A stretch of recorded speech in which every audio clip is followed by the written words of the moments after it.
Welcome to Too Fond of Books. My name is Janelle and this is another March Mystery Madness video. In today's video, I'm going to be talking about some of the collaboration books that were put out by the Detection Club. Before I get to that though, here is the answer to yesterday's My March Mystery Madness Mindbender. The clue was, name the small town detective who avoids advancement, overlooks and often practices poaching, and lets his dog and wildcat ride along with him in his police vehicle. And the answer is Hamish Macbeth. And this is from the series by MC Beaton, set in the Highlands of Scotland. And Hamish Macbeth is a great character. I really enjoy this series, and I really enjoy the character of Hamish Macbeth. He's a good detective, he's a good police officer, but he really doesn't want to leave the village that he's in. He's very content with his life as it is. So if you enjoy books that are cozies set in Scotland, you might want to check out the Hamish Macbeth series. This is Death of a Gossip. This is the first one in the series. So stay tuned to the end of the video for the next My March Mystery Madness Mindbender. So, the Detection Club. The Detection Club was a group of writers who met periodically, usually over dinner, over a meal, to discuss their craft. They would talk about their writing, they would sometimes read for each other, and it was really just a way for them to get together and to learn from each other and encourage each other. It began in 1928, but it wasn't really formalized as a club with constitution and rules until 1932. The first president was G.K. Chesterton. The current president is Martin Edwards. And the Detection Club ended up collaborating on a number of books, and I find these so fascinating, and so I wanted to do a video where I highlighted most of the collaborations that have come out from the Detection Club. Now there's a couple of these that I don't have, so I'm going to mention them right off the beginning. I don't have Ask a Policeman. This one was put out in 1933. I think it was maybe the third or the fourth collaboration. I'm on the hunt for this one. Here's the cover. This is from Martin Edwards' The Golden Age of Murder. So this is the original cover of Ask a Policeman.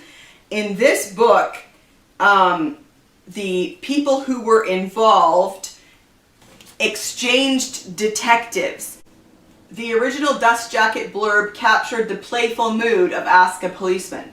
Here's something delightfully new in thrills, a story which combines the interest of detection with the fun of parody. A problem is propounded, ingenious, and, for the solvers, malicious, and in itself a parody of 1001 detective stories. A great newspaper proprietor dies in his study, and suspicion falls upon an archbishop, a secretary, a police commissioner, and the chief whip of the political party in power. There is, too, a mysterious lady. What then can the Home Secretary do but call in the amateur experts? There are 4 of them. Each takes a hand and each produces a different solution. So the Detection Club members who were involved in this book each wrote a portion, but they wrote using someone else's detective, which I find really fascinating, and so I'm really eager to get my hands on Ask a Policeman. Then there is potentially another one called More Anatomy of Murder. This one was hard to find any information on. It's not mentioned in this Golden Age of Murder book. And then in 2016, the current Detection Club members put out a book called The Sinking Admiral, which is kind of a follow-up to The Floating Admiral, which I'll talk about in a minute. 14 members of the club were involved in this collaboration, including Simon Brett, Martin Edwards, Michael Jex, and Peter Lovesey. So I would love to get my hands on the Sinking Admiral as well. So let's start here with behind the scenes. This book is got behind the scenes and the scoop, and I'm going to talk first about behind the screen. This one came out in 1930. It was the first one that they did. 6 members of the Detection Club: Hugh Walpole, Agatha Christie, Dorothy L. Sayers, Anthony Berkeley, E.C. Bentley, and Ronald Knox. And what was so interesting about this one is that it was actually originally a radio story. The Detection Club got an invitation from the BBC to air a radio story where each member involved wrote a different chapter of the story. It aired from the 14th of June 1930 to the 19th of July 1930. According to The Listener, which is a publication put out by the BBC, it is a cooperative effort on the part of 6 members of the well-known Detection Club. They also stated that it is a nerve-shattering and brain-racking conclusion. So each episode was by a different writer, and I'm fairly sure that that writer also read their episode on the radio, which would have been so fascinating. And then at the end of this book, there is an appendix, A Chance for Amateur Detectives, The Listener, June 25th, 1930. We publish herewith details of the competition set by Mr. Millward Kennedy in connection with our serial thriller Behind the Screen. Though these questions are appearing after the 2nd installment, answers should not be sent in until after the 5th installment has been broadcast, and must reach the editor of The Listener by first post on Saturday, July 19th. Envelopes should be marked Behind the Screen on the top left-hand corner. Mr. Kennedy writes, "My main difficulty consists in my anxiety on the one hand not to spoil the listener's amusement by asking questions which anticipate revelations to be made in the 3rd, 4th, and 5th installments, and on the other not to ask questions which may be interesting before, say, the 3rd installment, but which are categorically answered by the story before the final installment is reached. There is also, of course, the general difficulty of playing fair." So what he did was he set some questions, and listeners could write in with their answers and basically see if they could guess the answer before the final episode aired. So really fun idea. And then in the very next year, they did another radio play called The Scoop. The 6 members this time were Dorothy L. Sayers, Agatha Christie, E.C. Bentley, Anthony Berkeley, Freeman Wills Crofts, and Clements Dane. This was another radio story, and the first episode aired 10th of January 1931.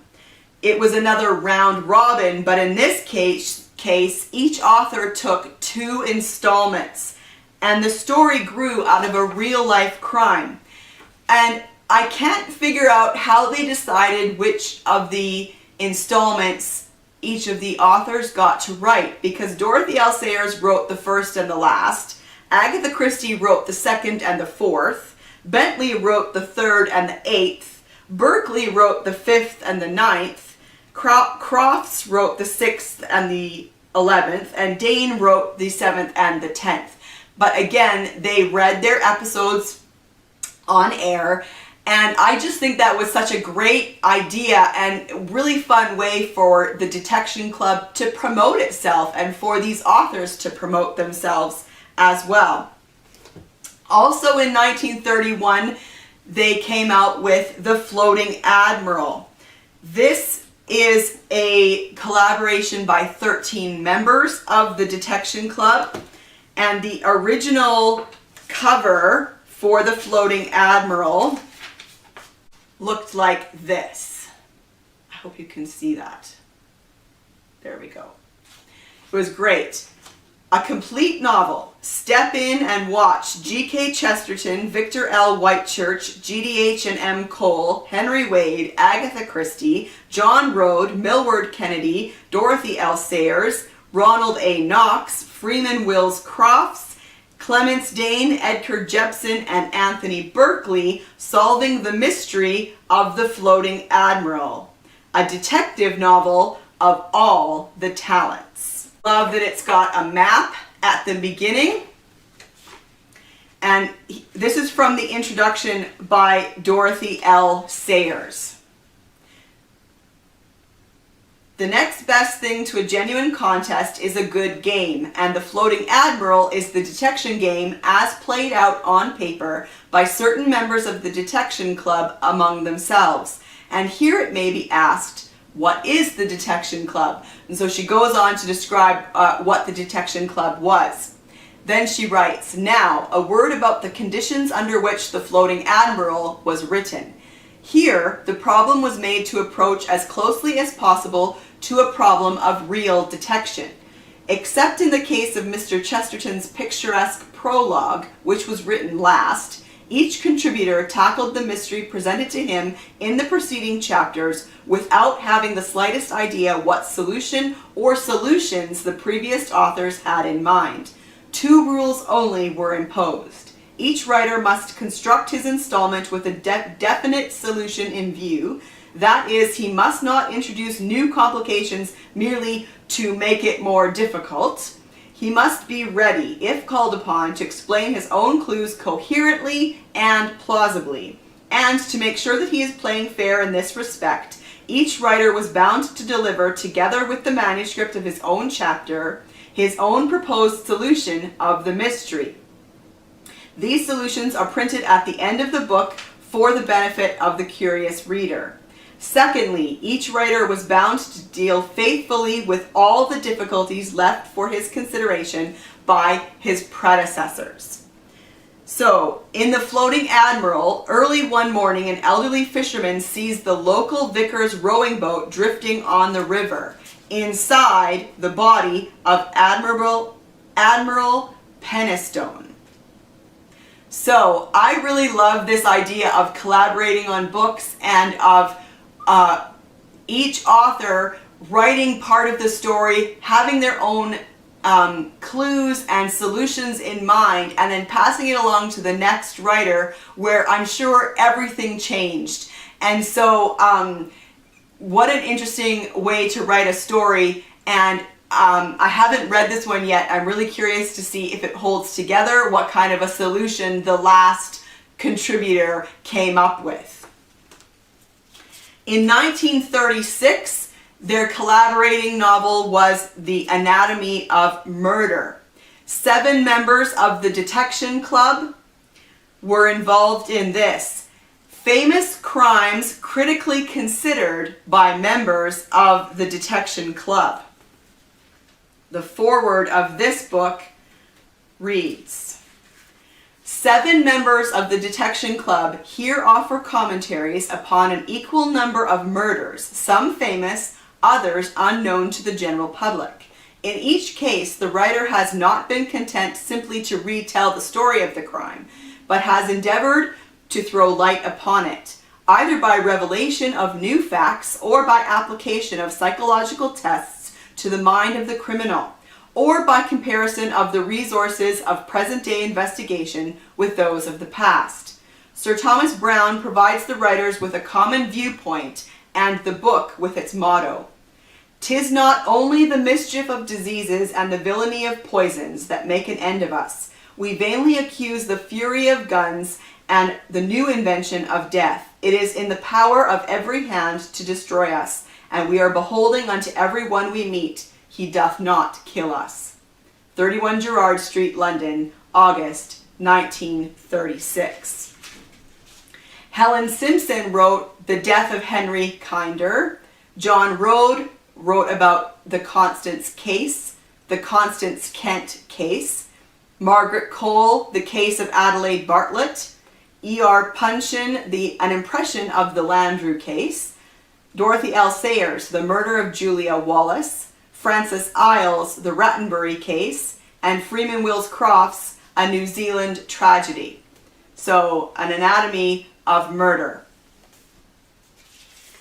Also in 1936, later that year, the Detection Club came out with 6 Against the Yard. 6 members, Marjorie Ellingham, Anthony Berkeley, Freeman Wills Crofts, Ronald Knox, Dorothy L. Sayers, and Russell Thorndike. In this book, each one of them attempt an unsolvable murder, and Superintendent Cornish of the CID attempts to solve it. A unique anthology for crime aficionados, 6 perfect murder stories written by the most accomplished crime writers of the 1930s, designed to Fox real-life Scotland Yard Superintendent Cornish, who comments on whether or not these crimes could have genuinely been solved. This book also includes a rare newspaper article by Agatha Christie in which she discusses a real-life perfect murder. This is her essay about the Croydon poisonings, which was published in the Sunday Chronicle, August 11th, 1929. Now, this is a facsimile edition of the original book, so when you take off the dust jacket, you get the original cover, which is fantastic.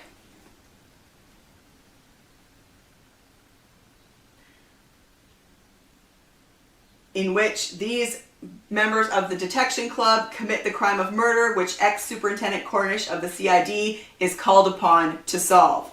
What a great idea. And then finally, in 1978, 13 members of the Detection Club wrote Verdict of 13. P.D. James, Gwendolyn Butler, Dick Francis, Michael Gilbert, Christiana Brand, Michael Ines, Patricia Highsmith, Celia Fremlin, H.R.F. Keating, Michael Underwood, Nia Marsh, Peter Dickinson, and Julia Simmons. These are stories written especially for this book by invitation on a common theme, a jury. Not necessarily a jury sitting in a court of law. So these are original short stories written for this publication.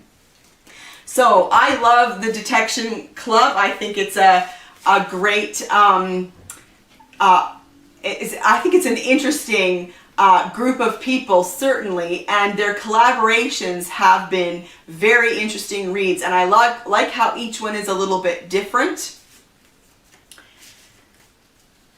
And so that's it. I just thought I'd give you a little glimpse at some of the collaborations from the Detection Club. The next, My March Mystery Madness Mindbender. This private detective prefers tiny living arrangements, index cards, typewriters, and peanut butter and pickle sandwiches. So put your answers down in the comments below. Also, let me know if you've read any of these collaborations by the Detection Club and what you thought of that.